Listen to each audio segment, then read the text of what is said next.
Welcome to Fireside Giants. My name is Alex with my co-host here, Anthony, the Great Rivardo. If you missed our debate yesterday against the Deshaun Watson, Dan Orlovsky take, please go check it out. Awesome video. We really go back and forth. We got heated, some really good energy going on there, trying to bring over some of that GameStop energy over to the Giants Twitter and get some cool debates going on and some arguments. And it was fun. I promise you guys will enjoy it too, and let us know in the comment section on YouTube what you guys think. But today's video, we're going to be diving into two wide receiver prospects. One of them, I'd honestly say that both of them are kind of underrated just because they're not being talked about enough. But one of them is generating a lot of buzz during the Senior Bowl week. Obviously, the Senior Bowl is happening on Saturday, so you get to see him in some live action. But before we dive into these two prospects, Anthony, my friend, how are you doing today?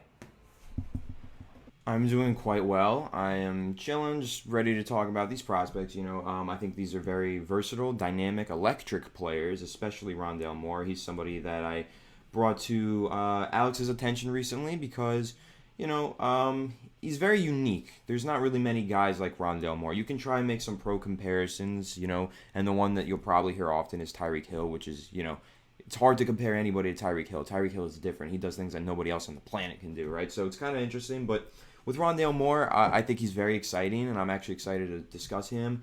And eventually, I'm sure we'll do a film breakdown on him as well, try and go over his strengths and weaknesses. So, him, Tony, that's somebody that Alex brought to my attention. So I brought him Rondale. He brought me Darius. Tony's really interesting too once we get into him, route running and stuff like that. Human joystick is what Alex is going to refer to him as. So excited to get into it. And let's discuss, Alex. Yeah, absolutely. So as you heard Anthony said, Rondale Moore and Kadarius Toney are the two players we're going to be talking about today. Of course, during this video, I will be posting clips throughout on YouTube so you can check out what they're capable of doing, the All-22 film, and just how amazing these two prospects are because, honestly, most people didn't even expect these two guys to be first-round projections. But now they are. Kadarius Toney specifically has generated a ton of buzz during Senior Bowl week. He's made some incredible plays. I'm going to post them during the video, as always. But the guy, just like Anthony said, I'm referring to him as the human joystick. His pro comparison is Dante Hall from the Chiefs way back in the day. But if you watch him play, he was a former quarterback. He made the transition to wide receiver, but he also played running back. There was a little bit of talk there that maybe he could be a running back, and he runs like he's a running back. And you'll see this. He breaks tackles. He bounces off defenders. He doesn't go down easily. He doesn't look like the biggest, most intimidating player, but the guy just bulldozes people. Like, he does not go down. He stands up tall, and he really does a lot of really great things. And his versatility off the line of scrimmage is something that I really, really like. But Anthony, when we're talking about Tyreek Hill, obviously nobody matches up to Tyreek Hill just he's such an elusive and elite talent. But the one thing that you can compare Kadarius Toney and Rondale Moore to when it comes to Tyreek Hill is the electrifying playmaking ability. That's the one factor that all three of those guys have, just electrifying playmaking ability. And those things can't be taught. You can't teach elite athleticism, you can't teach elite speed, and you can't teach the will just to never go down, always be grinding out extra yards. And, for the New York Giants, and obviously we want to relate this back to the Giants in some way, how would you see Rondale Moore, Kadarius Toney fit into the Giants scheme? Do you think Jason Garrett, let's say he sticks around, do you think he can maximize a player like Toney or Rondale Moore? And, how would it help Daniel Jones?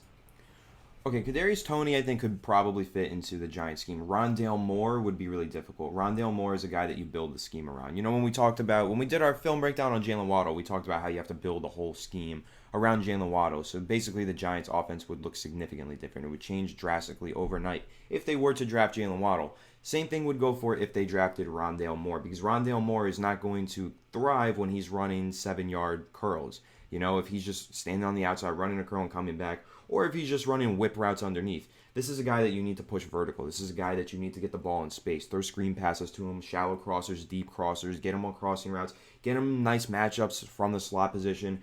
That's what you need to do with Rondale Moore. You got to build the offense around him because, when you look at the Chiefs, let's just say Tyreek Hill, the Chiefs, the way that they use him, they'll move him all over the place. They'll have him outside, but they'll have him run really deep routes. They'll have him just run drag routes right across the line of scrimmage. They'll get him in the screen game.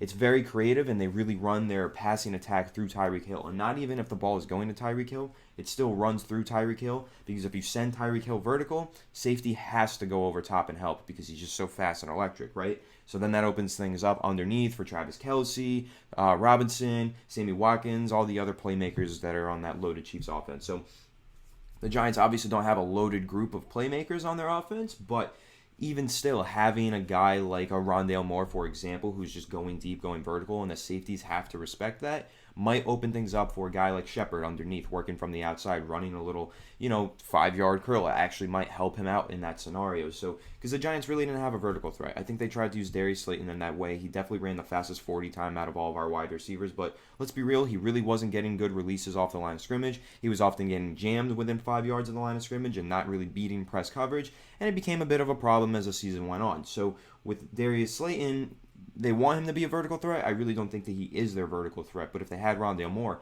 absolutely, no matter where he goes, he is a vertical threat, And then, of course, he works underneath because he's so good with the ball in his hands, just getting into space, making people miss. Just an electric player. Kadarius Toney, I'll definitely let you touch more on him. You know more about him than I do, but I'll say he runs some pretty good routes, and he's another player, though, that you're going to have to get the ball in space. You got to get the ball in his hands. He is a human joystick. He's going to make people miss, break ankles, juke this guy, juke that guy, and you got to get the screen game more involved. I don't know. The Giants really didn't run a lot of screens this past year. I think the year before with Pat Shurmur, they ran quite a few to Golden Tate. If you remember against the New York Jets, he had that 43-yard touchdown, I believe, off of a screen. The Giants didn't really have the wide receiver screen in their playbook this year. It didn't exist much. I think when they ran screens, it was either to the running backs or to the tight ends. For some reason, it didn't go to the wide receivers. I'm not sure if Jason Garrett just didn't trust the playmaking ability from Shepard, Tate, because Tate, another year of experience, he's getting older, so maybe he didn't trust that. And Slayton, I probably wouldn't trust Slayton with the ball in his hands either, so, on a screen pass. So maybe he just needs a different player there. He needs more personnel. So maybe Kadarius Toney or Rondale Moore could be that guy who gets injected into this offense, catches a ton of screen passes, and is super productive off of them.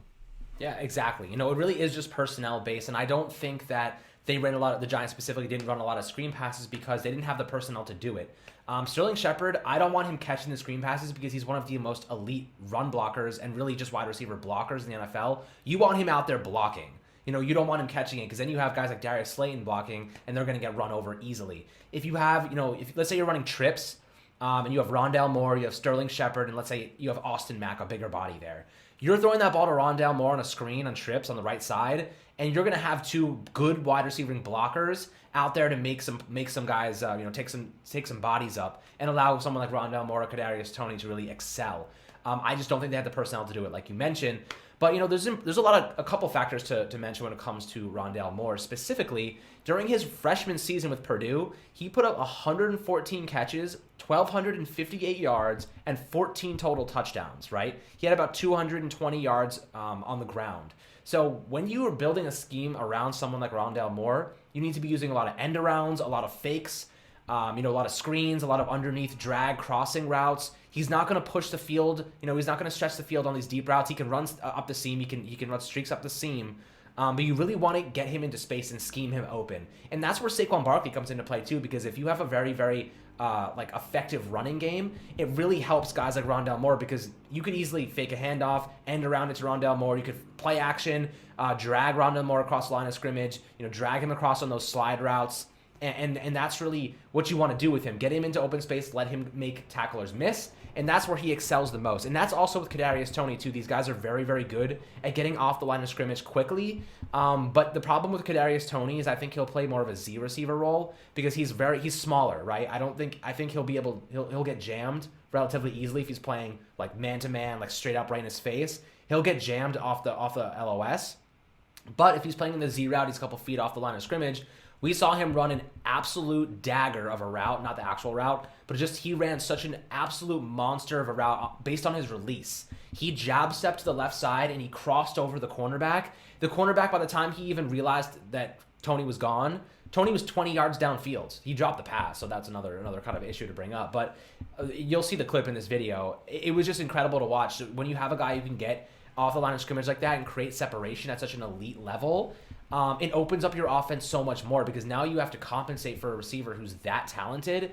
But at the same time, you have Saquon Barkley in the backfield. Maybe you can run a screen because you have defensive backs who need to play back in the zone more. They're dropping back into intermediate coverage. That allows your offensive line to open up holes in the B and C gaps.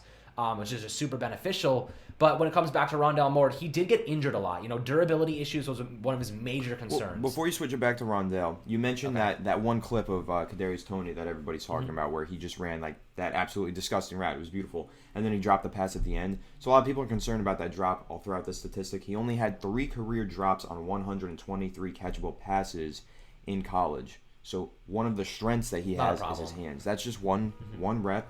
I honestly think he probably got a little too excited with that route because he knew it was disgusting. He just killed that cornerback off the line of scrimmage. So he probably got a little excited and then dropped the ball. It's really not a big deal that on that drop on that specific play, because if you look at his whole career's body of work, he's completely fine. He doesn't drop the ball like that.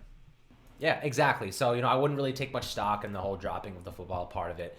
I sent Anthony another video, which will also be in this video. There's so much really good film to work off of with these two players of an absolute dirty whip route.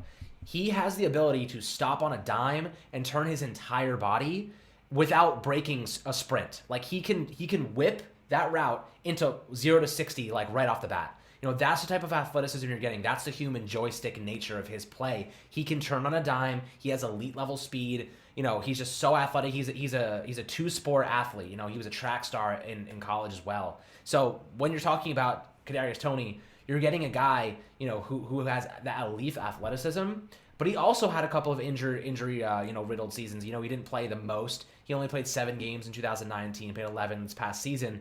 He racked up 984 receiving yards and 10 scores. He had an extra one on the ground. But he did average 14.1 yards per reception. The guy is able to create on offense, If he dropped to the second round right now, his buzz is so high, there's a good chance he goes in the late first round. But if for whatever reason, people, didn't feel as though he deserves a first round grade, he drops to the second round to 43, I would really consider him. Unless the Giants take Waddle, then, it's basically getting the better of the two.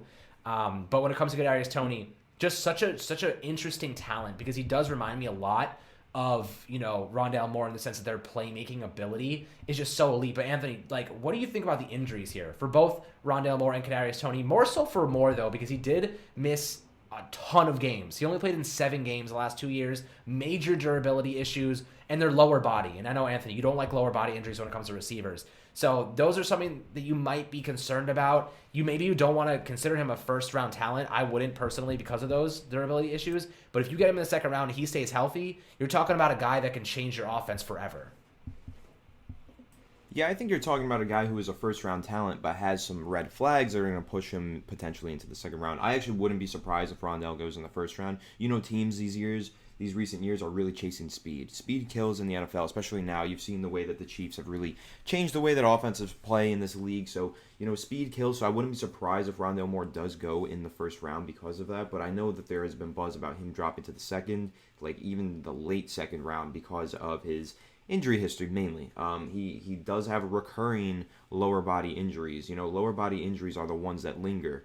Not always, but a lot of the times they do linger. And for Rondale Moore, they have lingered. He has had recurring injuries at his lower body. Those are the toughest ones to recover from, especially as a wide receiver, where pretty much everything you're doing is either your hands or your feet.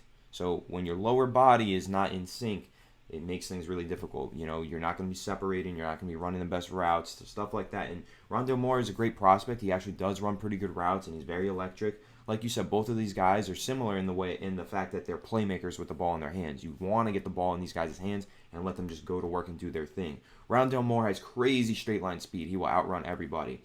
Kadarius Toney doesn't exactly have crazy straight line speed, but he's just so quick and agile. He'll make everybody miss. He'll juke everybody out. So they're both really exciting in that way, off of the screen game and the shallow crossers, everything like that. Very exciting players. But yeah, injuries are definitely a concern. You don't want to take a chance on a guy, or you might want to take a chance, but you don't necessarily want to mortgage your future in a guy, your offense's future in a guy in the first round, if you're not confident that he's going to be able to stay on the field and play 16 games a year. That's what you want to see, 16 games. Rondale Moore, a lot of injury history there. A lot of it was actually pretty questionable, too. There was some stuff that, we didn't really get an answer to from Purdue. If you go read about his 2020 season, there was some sort of injury. We didn't get a full answer or confirmation as to what the injury was, but everything we've been told is lower body injuries. So, like I said, that's my biggest concern with Rondale Moore, really, as a prospect, is just his injury history. So, if he can overcome that, though, I really do see a super, super high ceiling for Rondale Moore in the NFL. Yeah, and that's still a major issue for me because I would say majority of players are probably still going to have issues in the NFL. And NFL is more physical. It's a lot more grueling. The seasons are super grueling. You're talking 17 games next year, not 16, 17 full games. A player like Rondale Moore is going to pick up injuries. That's just the reality of the situation.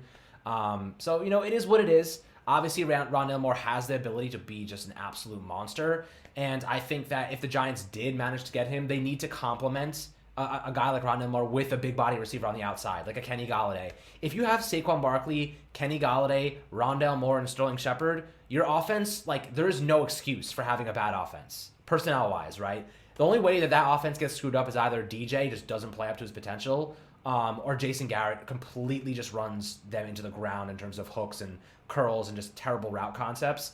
And that's totally possible. We've seen it in the past. But having that type of talent, it really represents something more than this. It represents modernizing, right? The slot receivers these days, and Anthony's one of the bigger components, bigger advocates for slot receivers. They can be the focal point of an offense. We see it. Tyreek Hill can play both inside and out, but when he's on the slot, he's just as dangerous. He can do incredible things. We've seen Tyler Lockett from the slot have unbelievable performances, 200-yard games with 3 scores. You know what I mean?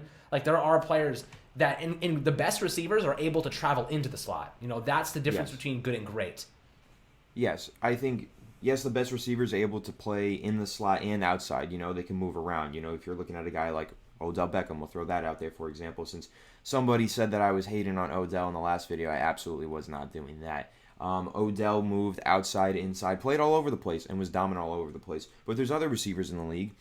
Think back when we had Victor Cruz. It was very rare that you saw Victor Cruz on the outside. He was the best slot receiver in the league in 2011, and he was our wide receiver 1. Hakeem Nicks was, he was also phenomenal, but I think he was our wide receiver 2 that year, really, because Victor Cruz was just so good from the slot. So you can absolutely have your wide receiver 1 working out of the slot. That's absolutely possible. I don't know why people have the notion that that's not a thing, right? Like a slot receiver isn't a number 1 receiver. They absolutely can be. So, and like we've mentioned, if you build your offense around a guy like Rondale Moore, he's a guy as well. Keep in mind, injury history, 2nd round prospect likely, probably going to need a year or 2 to develop. So you're going to slowly start to build the offense around him in year 1 and get him involved, but year 2 you're going to see probably a big jump in his skill level, and then of course a big jump in terms of how the offense plays. It's really going to probably change drastically for whichever team Rondale Moore goes to, and they're going to really build the passing attack around him. And another thing is Chris the Entertainer, shout out to him, he mentioned this when we were talking about Jaylen Waddle, same principle, when you have a guy with elite burning speed who can go vertical like that, it opens things up for the running game. It really opens things up for Saquon Barkley, because Saquon Barkley, when he was just week 1 and 2 of this season, before he got injured, when he was just our only playmaker on offense, the Steelers, the Bears just stacked the box. They put everybody in there. They're like, okay, just don't let Saquon run. And he couldn't. He was not getting the ball moving on the ground in week 1. He started to get it going in week 2, but one thing that you could say to that is you cannot stack the box when you have a guy who runs 4.3 speed. If you have a guy who runs 4.3 speed like a Jaylen Waddle or a Rondale Moore on the outside running those vertical routes, you kind of can't stack the box. You need a guy to be paying attention to that vertical threat. And so that'll open things up for Saquon Barkley, and Saquon Barkley will open things up for whichever vertical receiver we get. I think that's a number 1 thing for the Giants this offseason, just to tie this into a bigger conversation. Right, when we talk about the Giants need a wide receiver 1, and we talk about guys like Allen Robinson and Kenny Golladay, those guys are awesome, but in some ways, one of the things that makes them awesome is they do everything, right? They work underneath, intermediate, and they go vertical. But one of the things that the Giants really need, in my opinion, is a vertical threat, because they just don't have one. And if they don't end up securing a wide receiver 1 in this offseason period, if they don't get one of those receivers I just mentioned in free agency, if they don't get a DeVonta Smith, Jamar Chase, or Jaylen Waddle, just get a vertical passing attack somehow. Just get a guy who can go out there and just go vertical and be efficient. That's really, I think the Giants could really open up their offense in that way for the running game and the short passing game. They can just really open things up. Of course, it's all very scheme predicated. The scheme has to open up and be more vertical. But if we can get a vertical threat as a receiver, I think that would really go a long way in helping the Giants' offense. Oh yeah, absolutely. And a lot of people will say, well, don't we have one in Darius Slayton? That's the argument people will make. Don't we have that Well, vertical we just threat? discussed that. I don't think Yeah, so. yeah. I don't think so either. And there's two reasons why. One of them is that I don't think he's the best route runner, and two, I think that teams all know he's run and go. He's just run and go routes every play. His two primary routes, go routes and slants, and his slant routes aren't selling enough. They're not good enough to really demand that respect. What's in my opinion. What's funny though is with Darius Slayton, I think about his best plays of the season. I do think about a couple goes, but I really think like his dig routes, like his deep in routes, were really where he was the most efficient. And That's true. He had a couple of them. Run those more right against the Rams. You remember that one against the Rams? Daniel Jones just threw a dime. That was a deep in route, and I feel like I don't know. It's almost like Darius Slayton is being forced into he's square peg forced into a round hole, which we were told wouldn't happen. And for the most part, I feel like it didn't, especially on the defensive side of the ball. But the offense, I feel like, has kind of dropped the ball in that regard with forcing players to do things that they're not that great at. And I think Darius Slayton is one of those players that's been forced to do things that he's not so good at, and they're not really playing him to his strengths. So I'm curious to see in year two of Jason Garrett's offense if that changes, what changes, and how the change affects the offense.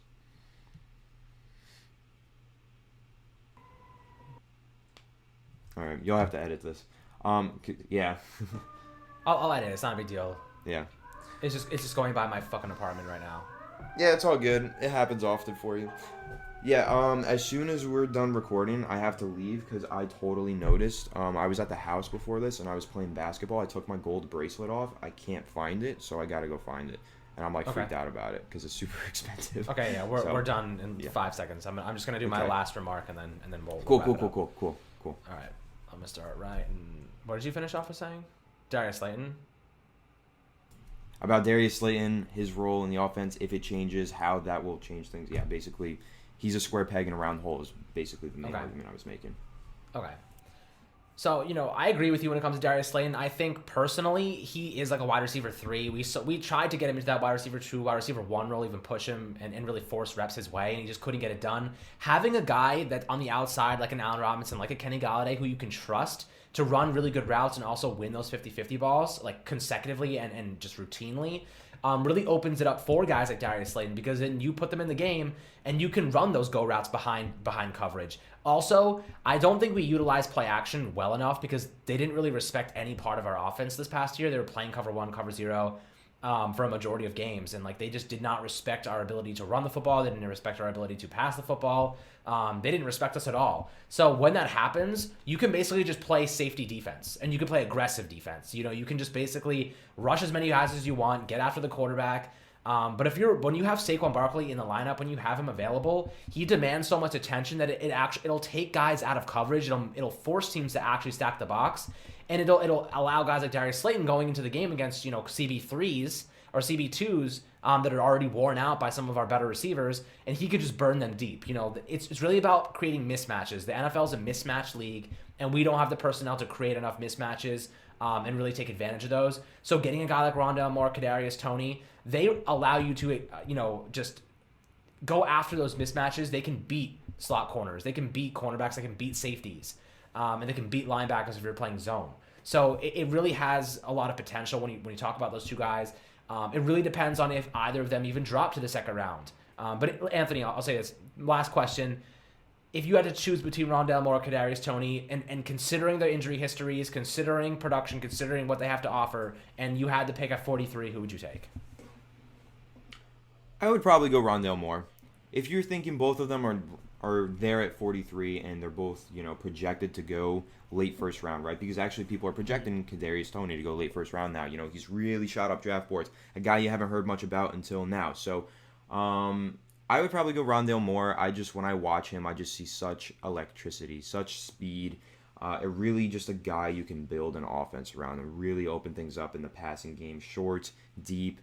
I'm a big Rondale Moore fan. Maybe I just have to do more research on Kadarius Toney. Maybe I just haven't watched him enough. Maybe I've just watched more Rondale Moore. But we got a few months until the draft. So this is my answer now. Might change. We'll continue to do film reviews and go over these prospects and really break them down, figure out their strengths and their weaknesses.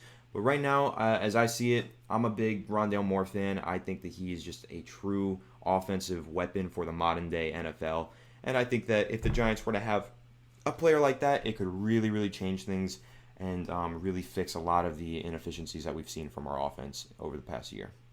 Yeah, absolutely. I mean, I think I would go Kadarius Toney just because of the injury history. I'm terrified of spending a big pick like that on a guy who's only played 7 games over the last 2 years. But drop in the comments below who you think the better prospect would be after watching the clips, hearing us talk about him. The 2 just electrifying players. There's a lot of really, really great receivers in this draft. But as always, guys, thank you so much for the support. Make sure to go watch that Deshaun Watson argument video. Really fun, really exciting stuff there. And we yell at each other and curse. It's funny. But as always, guys, thank you so much. We will catch you guys on the next one.